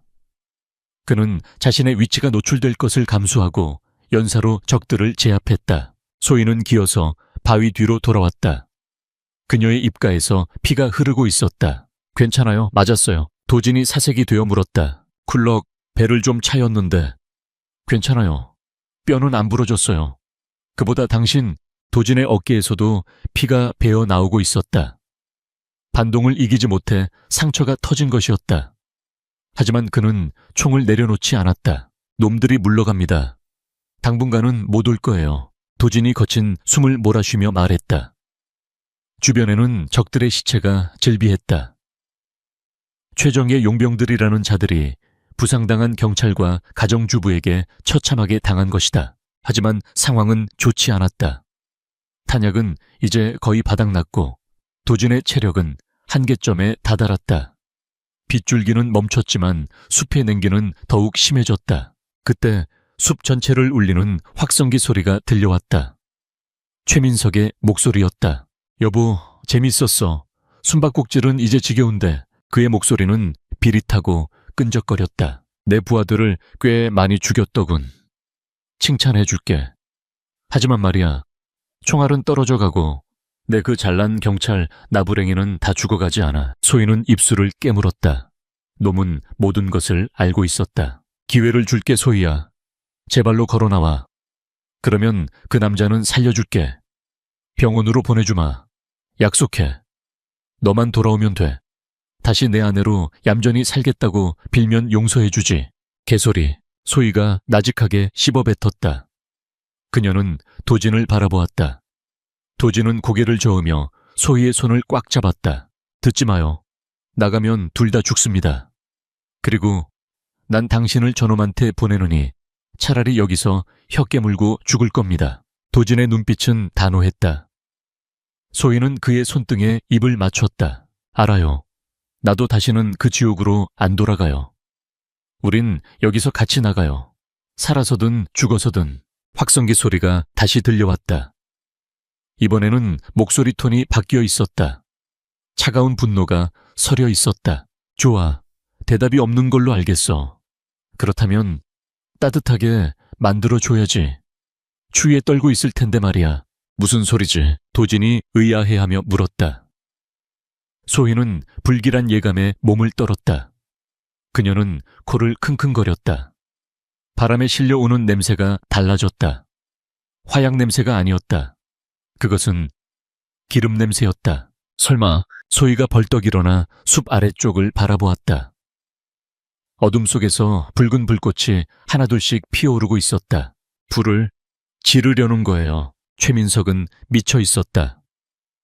아내를 잡기 위해 국경의 숲 전체를 태워버릴 작정이었다. 불길은 바람을 타고 무서운 속도로 번지기 시작했다. 매캐한 연기가 피어올랐다. 도망칠 곳이 없어요. 뒤는 절벽이고 앞은 불바다예요. 소희의 목소리가 처음으로 절망으로 떨렸다. 도진은 힘겹게 몸을 일으켜 소희의 어깨를 감쌌다. 방법이 있을 겁니다. 하늘이 무너져도 솟아날 구멍은 있다고 했어요. 저 불길이 오히려 기회가 될 수도 있습니다. 기회요. 연기와 불길이 시야를 가리면 놈들도 우릴 못 봅니다. 그 틈을 타서 절벽 쪽으로 이동하죠. 절벽은 뛰어내리면 죽어요. 여기서 타 죽으나 뛰어내리다 죽으나 마찬가지 아닙니까? 그렇다면 나는 당신과 함께 날아보는 쪽을 택하겠습니다. 도진이 씩 웃었다. 그 상황에서도 그의 미소는 소희에게 안도감을 주었다. 그래요. 날아봐요. 날개가 없으면 서로 안고 떨어지면 되니까. 불길이 맹수처럼 으르렁거리며 그들을 향해 다가오고 있었다. 붉은 화마 H5모가 숲을 집어삼키는 광경은 지옥도 그 자체였다. 하지만 그 지옥의 한가운데서 두 남녀는 서로의 손을 생명줄처럼 부여잡고 최후의 도박을 준비하고 있었다. 이제 마지막 라운드였다. 화마호모가 숲을 집어삼키는 속도는 예상보다 훨씬 빨랐다. 등 뒤에서는 뜨거운 열기가 파도처럼 밀려왔고 매캐한 연기가 시야를 가려 숨쉬기조차 힘들었다. 나뭇가지가 타닥타닥 타오르는 소리는 마치 수천 마리의 뱀이 혀를 날름거리는 소리처럼 섬뜩했다. 소희는 도진의 팔을 자신의 어깨에 단단히 걸치고 비틀거리는 그를 이끌며 절벽을 향해 나아갔다. 도진의 얼굴은 고열과 통증으로 잿빛이 되어 있었다. 조금만 더 가면 돼요. 소희가 헐떡이며 말했다. 그녀의 목소리도 연기 때문에 갈라져 있었다.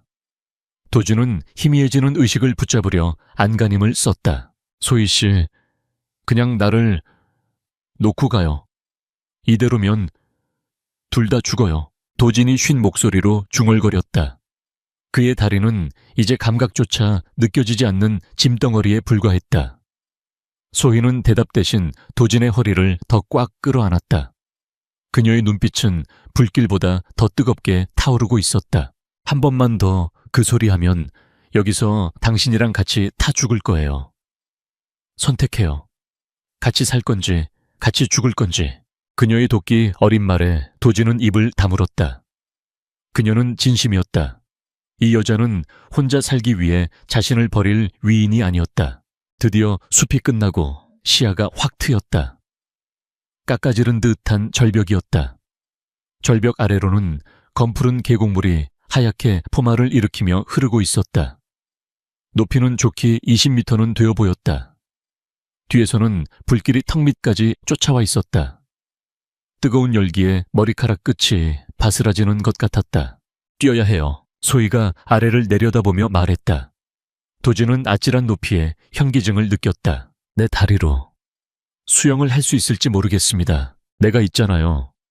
내가 당신 튜브가 되어 줄게요. 소희는 도진의 손을 잡고 깍지를 꼈다. 그리고 자신의 허리춤에 묶여있던 로프의 한쪽 끝을 도진의 벨트에 단단히 연결했다. 절대 안 놓쳐요, 둬요. 그녀의 눈동자가 도진의 눈동자를 똑바로 응시했다. 그 눈빛 속에는 공포를 넘어서는 무한한 신뢰와 사랑이 담겨 있었다. 도진은 고개를 끄덕였다. 믿습니다. 하나 둘 셋. 두 사람은 동시에 허공으로 몸을 던졌다. 몸이 무중력 상태가 되며 곤두박질 쳤다. 귓가에서 바람 소리가 윙윙거렸다. 찰나의 순간 소희는 본능적으로 도진을 감싸 안았다. 그가 수면에 부딪힐 때 충격을 덜 받게 하기 위해서였다. 풍덩, 거대한 물보라와 함께 두 사람은 차가운 물속으로 빨려 들어갔다. 얼음장 같은 계곡물이 온몸을 휘감으며 불에 댄 듯한 열기를 식혀주었다. 하지만 곧이어 강력한 물살이 그들을 덮쳤다. 도진은 다리의 통증 때문에 몸을 가누기 힘들었다. 물살에 휩쓸려 바위에 부딪힐 뻔한 순간 로프가 팽팽하게 당겨졌다. 소희였다. 그녀는 한 손으로 바위를 붙잡고 다른 한 손으로 로프를 당겨 도진을 끌어당겼다. 잡아요. 소희가 물 밖으로 고개를 내밀며 소리쳤다. 도진은 허우적거리며 그녀의 손을 잡았다. 두 사람은 물살과 사투를 벌이며 간신히 얕은 물가로 기어나왔다. 쿨럭쿨럭. 도진은 물을 토해내며 바닥에 쓰러졌다. 온몸이 젖은 솜처럼 무거웠다. 살아남았다는 안도감이 밀려오기도 전에 옆에서 들려오는 신음소리에 그는 정신이 번쩍 들었다. 소희가 어깨를 감싸주고 웅크리고 있었다. 그녀의 손가락 사이로 검붉은 피가 흘러나오고 있었다. 소희 씨, 도진이 기겁하며 그녀에게 다가갔다. 자세히 보니 그녀의 왼쪽 어깨가 찢겨 나가 있었다. 떨어질 때 물속에 있던 날카로운 나뭇가지나 바위에 긁힌 모양이었다. 상처는 생각보다 깊었다. 하얀 뼈가 보일 정도였다. 이거 나 감싸려다가 도진의 손이 떨렸다. 떨어지는 순간 그녀가 자신의 몸을 돌려 도진을 보호했던 기억이 스쳐 지나갔다. 죄책감이 가슴을 후벼 팠다. 자신은 그녀를 지키러 온 경찰인데 오히려 그녀가 자신을 지키려다 만신창이가 되고 있었다. 괜찮아요. 스친 거예요. 소희가 힘겹게 미소 지으려 했지만 고통으로 얼굴이 일그러졌다. 이게 무슨 스친 겁니까? 피가 이렇게 나는데. 도진은 울부짖듯 소리쳤다. 그는 급하게 자신의 셔츠를 찢어 그녀의 어깨를 지혈했다. 하지만 피는 멈추지 않았다. 소희의 천이 급격히 떨어지고 있었다. 저천증과 과다출혈. 이대로라면 위험했다. 도진은 주변을 살폈다. 다행히 불길은 강 건너편 숲에 머물러 있었고 이곳은 안전했다. 그는 근처에 있는 작은 바위 동굴을 발견했다. 일단 저기로 피해야 합니다. 천을 유지해야 해요. 도진은 아픈 다리를 질질 끌며 소희를 부축해 동굴 안으로 들어갔다. 그는 마른 낙엽과 나뭇가지를 모아 어렵게 불을 피웠다. 라이터가 젖어 있어 몇 번이나 실패한 끝에 간신히 작은 불꽃이 피어올랐다. 소희를 불게 눕히고 도진은 그녀의 젖은 옷을 벗겨 상처를 살폈다. 끔찍했다. 그는 가지고 있던 비상용 항생제 가루를 상처에 뿌리고 찢은 옷감으로 단단히 붕대를 감았다. 소희는 고통에 몸을 떨면서도 비명 한 번 지르지 않았다. 미안해요. 나 때문에. 정말 미안해요. 도진은 소희의 손을 잡고 흐느꼈다. 강인했던 특수부대원의 모습은 온데간데 없었다. 사랑하는 여자가 자신 때문에 다치고 죽어가는 모습을 보는 것은 그 어떤 고문보다 고통스러웠다. 울지 마요, 강 형사님. 못생겨 보여요. 소희가 가늘게 눈을 뜨고 속삭였다. 그녀는 떨리는 손을 들어 도진의 뺨을 어루만졌다. 당신 잘못 아니에요. 이건 내가 선택한 거예요. 당신을 잃는 것보다 어깨 하나 다치는 게 훨씬 나으니까. 하지만 스위스. 소희가 손가락을 도진의 입술에 갖다 댔다. 우린 살았잖아요. 불 속에서도 물 속에서도 살아남았어요. 그거면 된 거예요. 그녀의 눈빛은 고통 속에서도 별처럼 빛났다. 도진은 그녀의 손을 잡아 자신의 입술에 가져갔다. 맹세합니다. 내 목숨을 바쳐서라도 당신을 지킬 겁니다. 다시는 당신 몸에 상처 하나 나지 않게 할 겁니다. 소희는 희미하게 웃으며 도진을 끌어당겼다. 두 사람의 입술이 맞닿았다. 뜨겁고 절박한 키스였다. 그것은 연인 간의 달콤한 키스가 아니라 생존을 확인하고 서로의 영혼을 위로하는 성스러운 의식과도 같았다. 빗물과 피, 그리고 눈물이 뒤섞인 짠맛이 났다. 하지만 그 순간만큼은 세상 그 무엇보다 달콤했다. 도진은 소희를 품에 안고 천을 나누었다. 불꽃이 타닥거리며 타오르고 밖에서는 여전히 강물 소리가 들려왔다. 자요. 조금이라도 눈을 붙여요. 내가 지킬게요. 도진이 소희의 등을 토닥였다. 소희는 도진의 품에 얼굴을 묻고 깊은 숨을 들이마셨다. 그의 냄새, 그의 심장 소리가 그녀를 안심시켰다. 도진 씨, 네. 내일 아침이면 국경에 도착하겠죠. 네. 이 강만 따라 내려가면 됩니다. 거기엔 우리 편이 있을 겁니다. 최민석은 거기서 기다리고 있을 거예요. 그놈은 포기할 인간이 아니니까. 알아요. 도진의 눈빛이 매섭게 빛났다. 이번엔 내가 끝낼 겁니다. 놈이 지옥에서 기어나온 악마라면 나는 그 악마를 잡는 저승사자가 되어주죠. 소희는 도진의 단단한 가슴에 귀를 기울이며 잠이 들었다. 도진은 잠들지 않았다. 그는 밤새도록 불을 지키며 그리고 소희를 지키며 어둠을 노려보았다. 그의 손에는 총알이 단 한 발 남은 권총이 들려 있었다. 새벽이 밝아오고 있었다. 숲의 화재는 밤새 내린 이슬과 강바람에 잦아들었지만 곳곳에서 검은 연기가 피어오르고 있었다. 잿더미가 된 숲은 처참했지만 그 위로 떠오르는 태양은 눈부시게 붉었다. 소희가 눈을 떴다. 밤새 앓았던 열은 조금 내렸지만 안색은 여전히 창백했다. 하지만 눈빛만은 살아있었다. 그녀는 자리에서 일어나 젖은 옷을 털고 머리를 다시 묶었다. 갈까요? 소희가 담담하게 물었다. 도진은 그녀에게 다가가 남은 옷가지로 그녀의 어깨를 한 번 더 감싸주었다. 아프면 말해요. 언제든 업고 뛸 준비되어 있으니까. 이제 뛸 힘은 없어도 놈의 목을 비틀 힘은 남아있어요. 가죠. 결판을 내러 두 사람은 동굴을 나섰다. 강을 따라 내려가는 길은 험난했다. 바위 투성이었고 물살은 거세었다. 하지만 두 사람은 서로를 의지하며 묵묵히 걸었다. 더 이상의 대화는 필요 없었다. 잡은 손에서 전해지는 온기만으로도 충분했다. 1시간쯤 걸었을까. 멀리서 강이 폭이 넓어지며 탁 트인 자갈밭이 보였다. 국경선이었다. 강 건너편에는 철조망이 보였고 그 너머는 자유의 땅이었다. 하지만 그 자유로 가는 길목에는 검은 그림자들이 기다리고 있었다. 자갈밭 한가운데 최민석이 의자를 놓고 앉아 있었다. 그의 뒤로는 중무장한 사병들이 도열해 있었고 강에는 보트들이 떠 있었다. 마치 왕이 신하들을 거느리고 반역자를 기다리는 듯한 오만한 모습이었다. 최민석은 망원경으로 두 사람이 내려오는 것을 보고는 천천히 자리에서 일어났다. 그는 확성기를 들고 소리쳤다.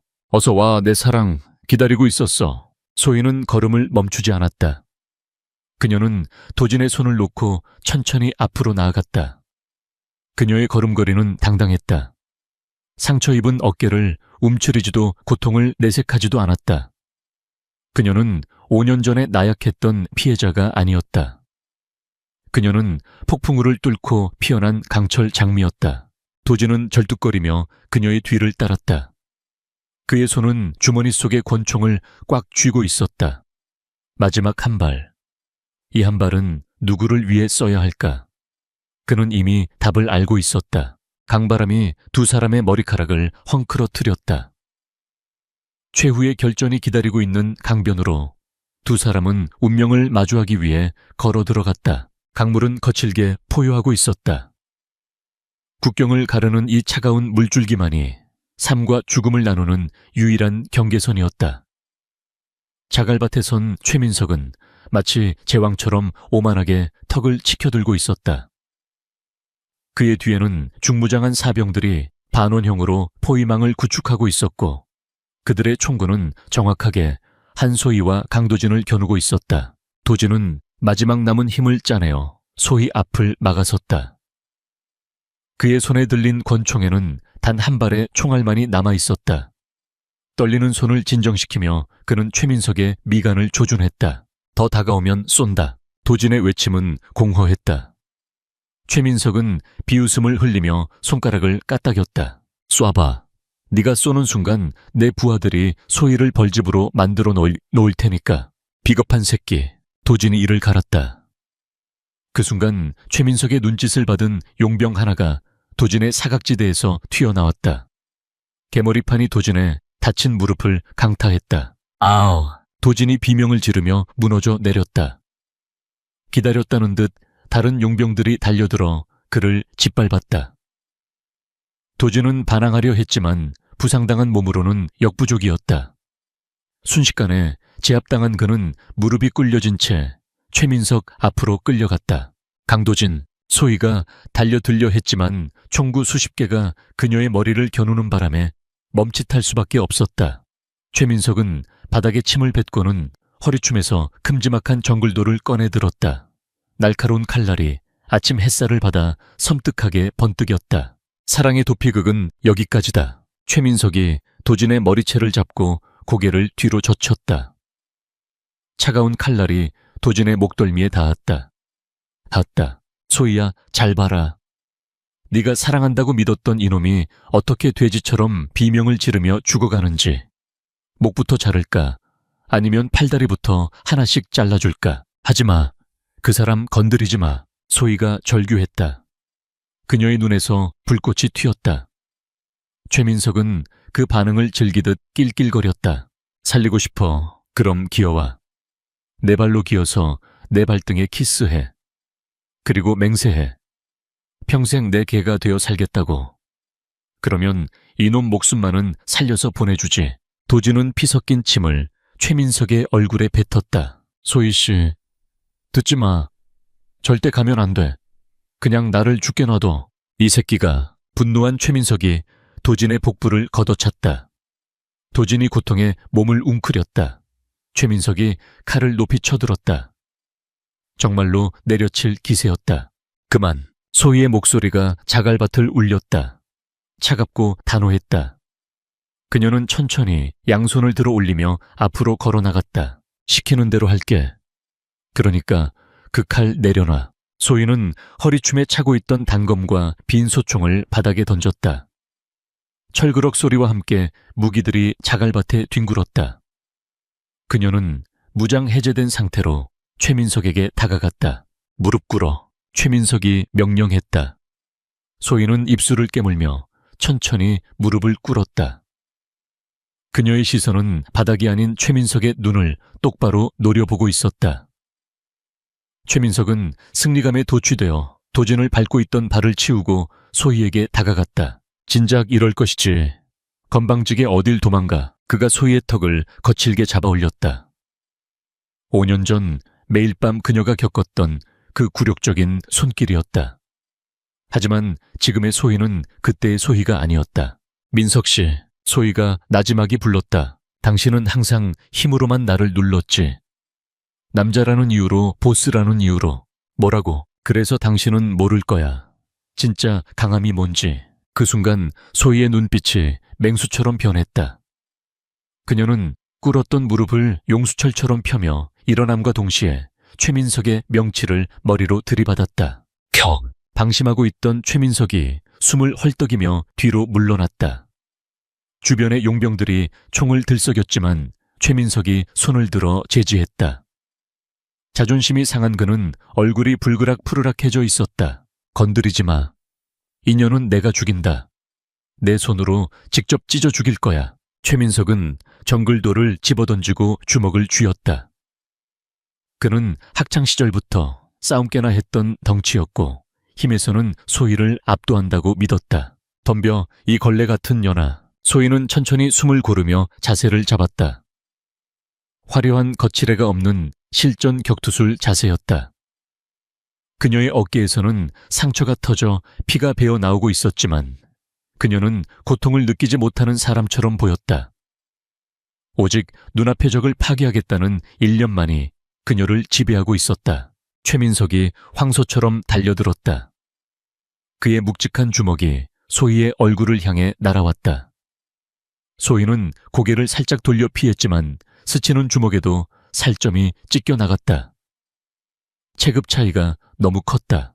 피하기만 할 거냐. 최민석이 소희의 복부를 발로 걷어찼다. 소희가 뒤로 밀려나며 흙바닥에 뒹굴었다. 도진이 비명을 지르듯 소희의 이름을 불렀다. 일어나 한소희. 소희는 흙을 털고 다시 일어났다. 입가에 피가 흘러내렸지만 그녀는 기괴하게도 웃고 있었다. 이게 다야 5년 전보다 주먹이 약해졌네 여보. 술을 너무 많이 마셨나 봐. 그녀의 도발에 최민석은 이성을 잃었다.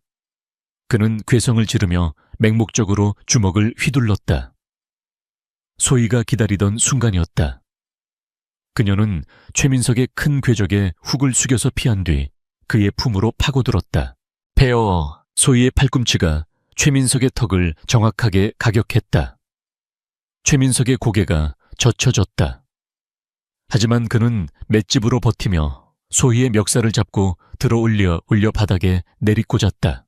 쿵! 등뼈가 부러지는 듯한 충격이 전해졌다. 최민석은 소희의 위에 올라타 무자비하게 주먹을 내리꽂았다. 소희는 팔을 들어 얼굴을 막았지만 가드가 점점 풀리고 있었다. 죽어버려. 감히 나를 쪽팔리게 해. 최민석의 광기 어린 주먹질이 계속되었다. 소희의 의식이 흐릿해질 찰나 그녀의 귓가에 도진의 목소리가 들리는 듯했다. 당신은 강해요. 누구보다 강한 사람입니다. 그래, 나는 강하다. 나는 더 이상 피해자가 아니다. 소희는 최민석이 다시 주먹을 들어 올리는 순간 그의 손목을 낚아챘다. 그리고 자신의 다리를 들어 올려 그의 목과 팔을 감았다. 트라이앵글 초크였다. 그녀는 있는 힘껏 다리를 조였다. 이거 안 놔. 최민석이 당황하며 몸부림쳤다. 하지만 한 번 걸린 기술은 늪처럼 그를 올감했다. 소희는 기술을 변형하여 그의 팔을 반대 방향으로 꺾기 시작했다. 안바였다. 이건 내가 흘린 눈물값이야. 소희가 이를 악물고 허리를 튕겼다. 우두둑. 끔찍한 파열음과 함께 최민석의 오른쪽 팔이 기이한 각도로 꺾였다. 비명이 강변을 울렸다. 하지만 소희는 멈추지 않았다. 그녀는 고통에 몸부림치는 최민석을 밀어내고 일어섰다.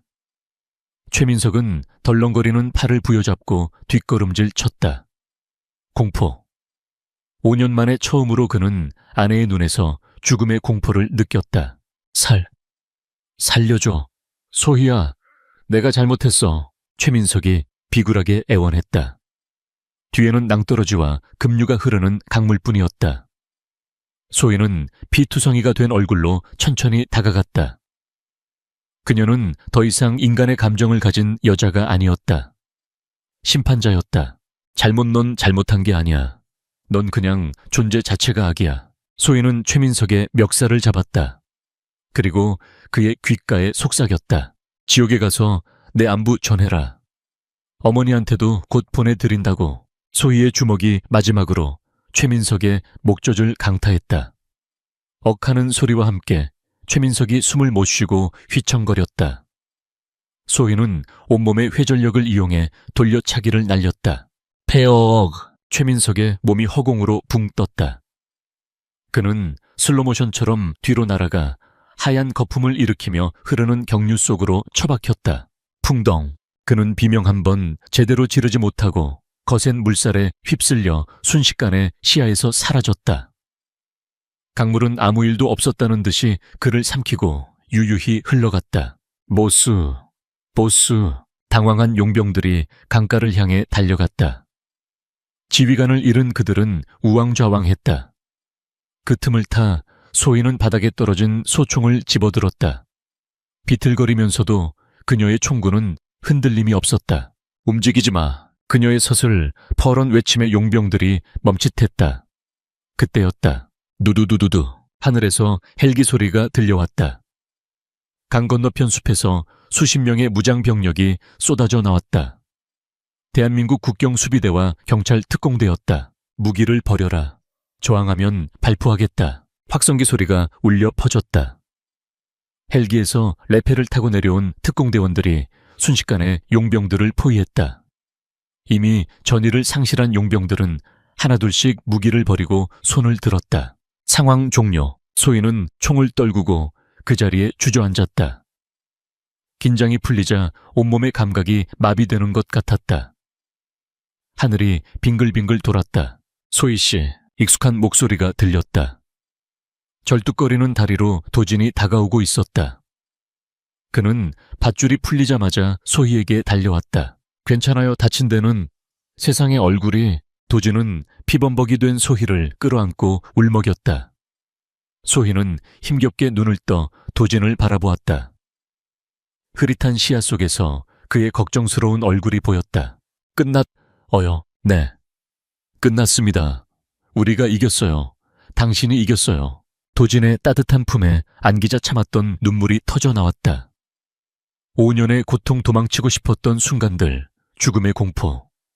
그 모든 감정이 한꺼번에 쏟아져 내렸다. 소희는 어린아이처럼 도진의 가슴에 얼굴을 묻고 엉엉 울었다. 잘했어요. 고생했어요. 이제 다 괜찮습니다. 도진은 소희의 등을 토닥이며 그녀를 달랬다. 그의 눈에서도 뜨거운 눈물이 흘러내려 소희의 머리카락을 적셨다. 주변에서는 경찰들이 용병들을 체포하고 최민석을 찾기 위해 강을 수색하느라 분주했다. 하지만 두 사람에게는 세상의 소음이 들리지 않았다. 그저 서로의 심장 소리와 천만이 느껴질 뿐이었다. 저기 봐요. 도진이 하늘을 가리켰다. 먹구름이 걷히고 눈부신 햇살이 쏟아져 내리고 있었다. 폭풍우가 지나간 자리에는 언제나처럼 맑은 하늘이 기다리고 있었다. 집에 가요, 우리. 소희가 쉰 목소리로 말했다. 네, 집에 갑시다. 맛있는 파스타 먹으러. 도진이 소희를 번쩍 안아 올렸다. 다리가 아플 텐데도 그는 소희를 내려놓지 않았다. 구급대원들이 들것을 가지고 달려왔지만 도진은 고개를 저었다.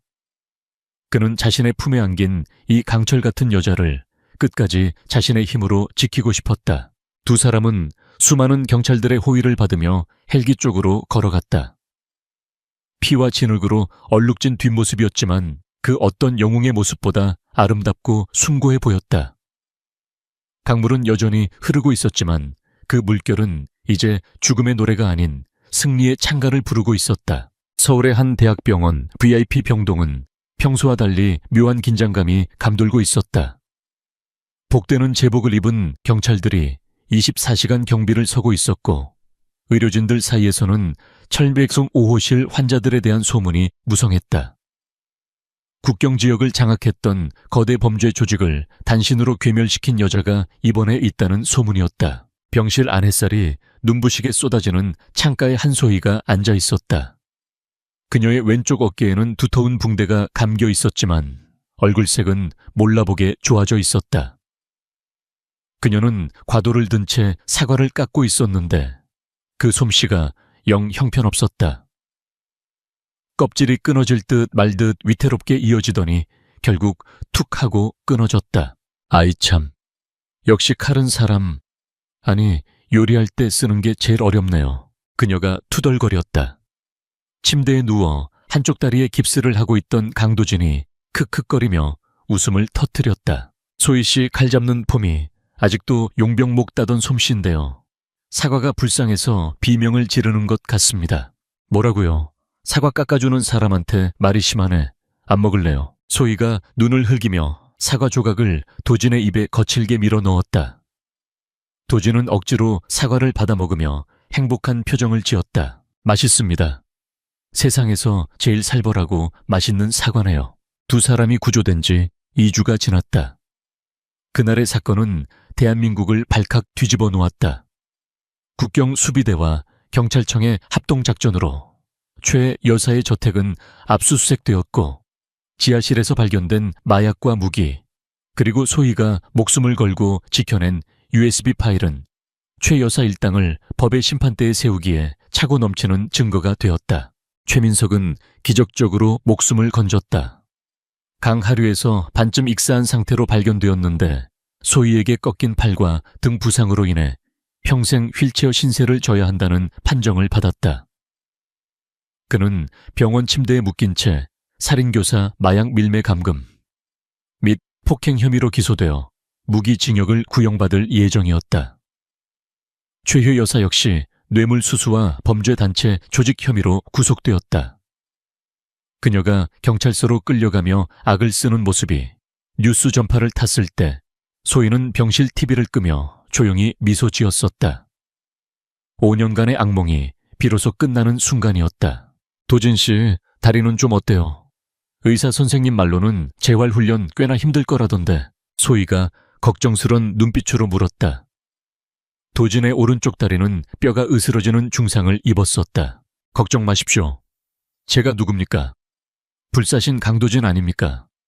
범인 잡으러 뛰어다니려면 이 정도는 금방 낫습니다.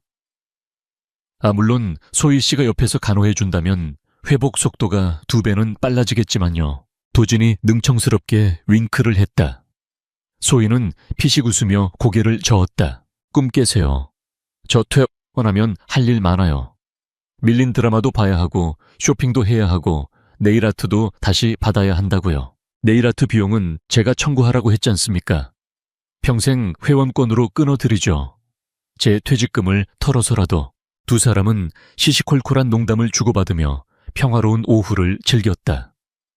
지옥 같은 숲속에서의 추격전이 마치 전생의 일처럼 느껴질 만큼 지금 이 순간은 따뜻하고 나른했다. 그날 저녁 병실 문이 조심스럽게 열리며 도진의 후배 형사인 박 형사가 들어왔다.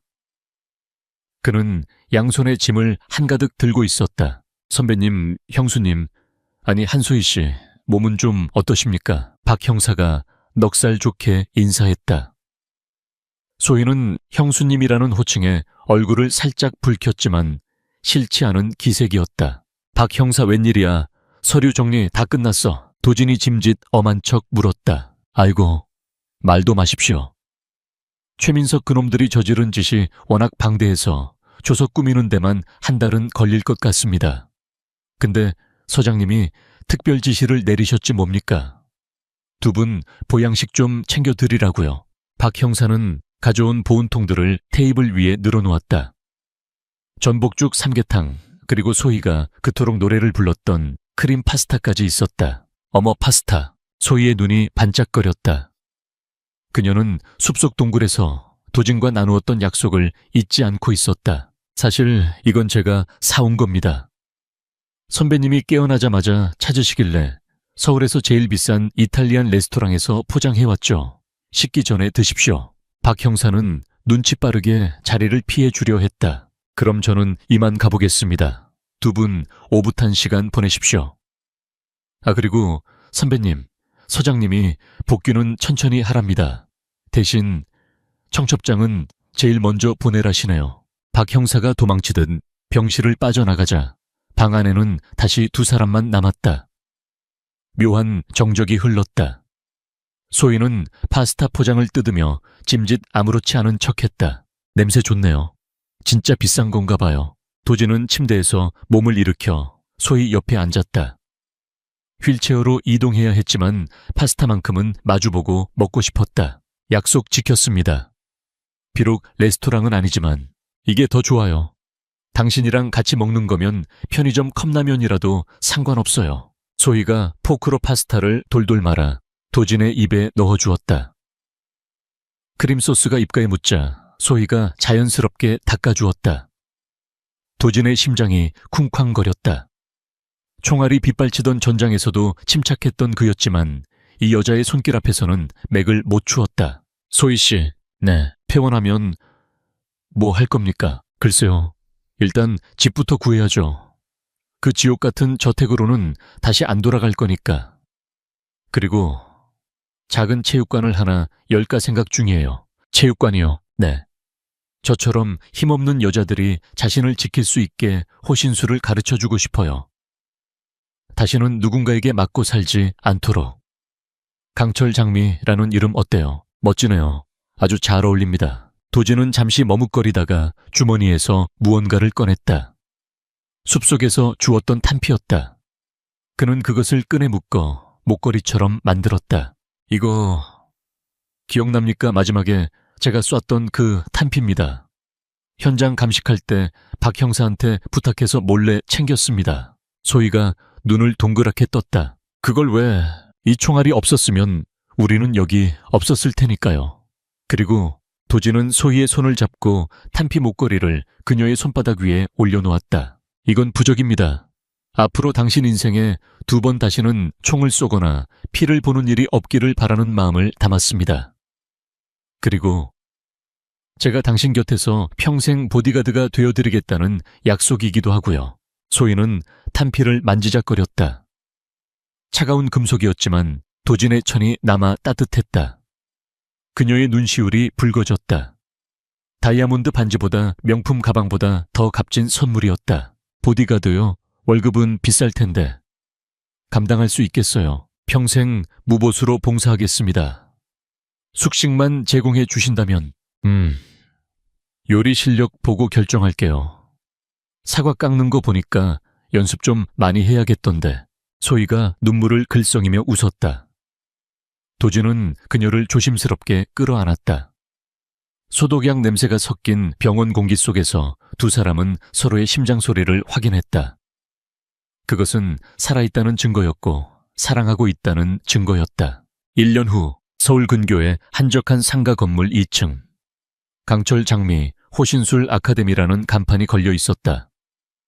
체육관 안에서는 기합 소리가 우렁차게 울려 퍼졌다. 야, 거기 팔꿈치 더 올려. 시선은 상대방 눈을 놓치면 안 돼. 쫄지 마. 네가 더 강해. 도복을 입은 한소희 관장이 수강생들의 자세를 교정해주고 있었다. 그녀의 움직임은 여전히 날렵했고 눈빛은 카리스마가 넘쳤다. 수강생들은 대부분 여성이었는데 그녀를 바라보는 눈빛에 존경심이 가득했다.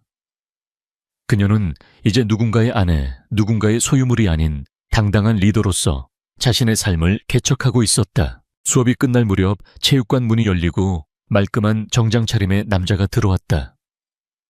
한쪽 다리를 살짝 절긴 했지만 걷는 데는 지장이 없어 보였다. 강력계 반장으로 승진한 강도진이었다. 관장님, 수업 끝났습니까? 도진이 손에 든 꽃다발을 흔들며 들어왔다.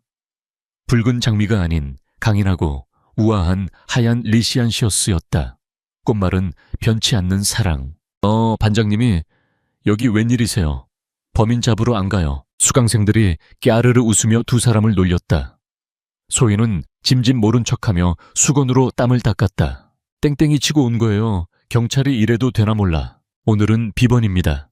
그리고 제 상사가 워낙 무서운 분이라 제때 퇴근 안 하면 뼈를 부러뜨린다고 협박해서요. 도진이 능청스럽게 대꾸하며 소희에게 꽃다발을 건넸다. 결혼기념일 축하해 여보. 소희가 꽃을 받아들고 환하게 웃었다. 1년 전 두 사람은 병원에서 퇴원하자마자 조촐한 언약식을 올리고 혼인신고를 마쳤었다. 화려한 결혼식 대신 그 돈을 가정폭력 피해자 쉼터에 기부하는 것으로 식을 대신했다. 고마워요. 근데 이게 다야. 에이 설마요. 저녁 예약해놨어. 당신이 좋아하는 그 파스타집. 두 사람은 손을 잡고 체육관을 나섰다. 거리에는 벚꽃이 흩날리고 있었다. 소희는 문득 1년 전에 그 비오던 숲을 떠올렸다. 진흙탕을 구르고 피를 흘리며 서로를 죽이려던 자들과 싸웠던 그날 밤. 그 밤이 있었기에 지금의 이 평범하고 눈부신 오후가 존재할 수 있었다. 도진 씨, 행복해. 소희가 도진의 팔에 머리를 기대며 말했다. 도진은 걷던 걸음을 멈추고 그녀의 이마에 입을 맞췄다. 나도. 그리고 앞으로 더 행복하게 해줄게. 내 목숨을 걸고. 목숨은 이제 그만 걸어요. 그냥 설거지나 좀 잘해줘요. 알겠습니다, 관장님. 두 사람은 마주보며 웃음을 터뜨렸다. 그들의 웃음소리가 봄바람을 타고 멀리 퍼져나갔다. 어둠은 완전히 물러갔고 그들의 앞에는 눈부신 햇살만이 가득한 길이 펼쳐져 있었다. 강철처럼 단단하고 장미처럼 아름다운 그들의 사랑은 이제 막 만개하기 시작했다. 독자 여러분, 지금까지 강철 장미를 사랑해 주셔서 진심으로 감사드립니다. 가정폭력이라는 어두운 굴레를 벗어나 스스로의 힘으로 운명을 개척한 한소희와 그녀를 믿고 지켜준 강도진의 이야기가 여러분의 가슴속에 작은 울림이 되었기를 바랍니다. 어둠은 빛을 이길 수 없고 사랑은 그 어떤 무기보다 강하다는 것을 전하고 싶었습니다. 두 사람의 앞날에 축복을 빌어주세요. 감사합니다.